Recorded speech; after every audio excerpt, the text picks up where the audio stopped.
जनवरी 2026 में AICPI IW बढ़कर पहुंचा 148.6 के अंक पर।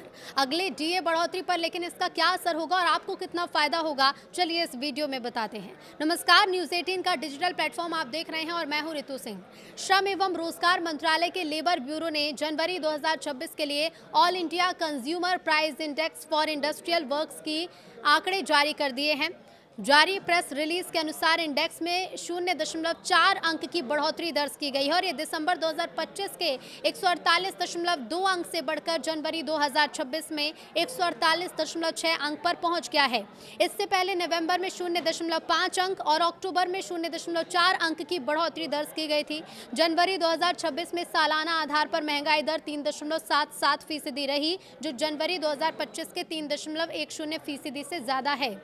ये इंडेक्स केंद्रीय कर्मचारी और पेंशनर्स के महंगाई भत्ते और महंगाई राहत की गणना के लिए 7वें वेतन आयोग की सिफारिश के तहत इस्तेमाल किया जाता है। आंकड़ों के मुताबिक फूड एंड बेवरेजेस इंडेक्स दिसंबर के 152.4 अंक से घटकर जनवरी में 151.7 पर आया, जबकि पान, सुपारी, तंबाकू और मादक पदार्थ ग्रुप 169.3 से बढ़कर 170.5 पर पहुंचा। कपड़ा और फुटवेयर 154.6 से मामूली बढ़त के साथ 154.9 है।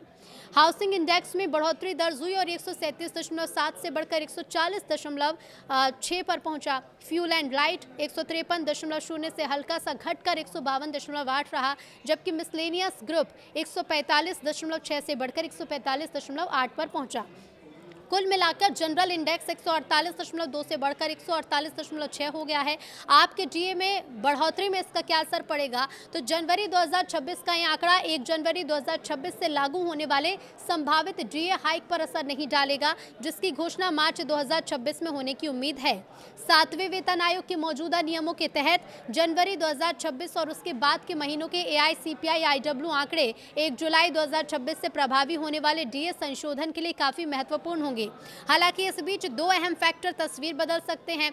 पहला, 8वां वेतन आयोग हाल ही में काम शुरू कर चुका है और अभी स्पष्ट नहीं है कि उसकी सिफारिशें लागू होने तक सरकार साल में 2 बार डीए बढ़ोतरी जारी रखेगी या फिर नहीं।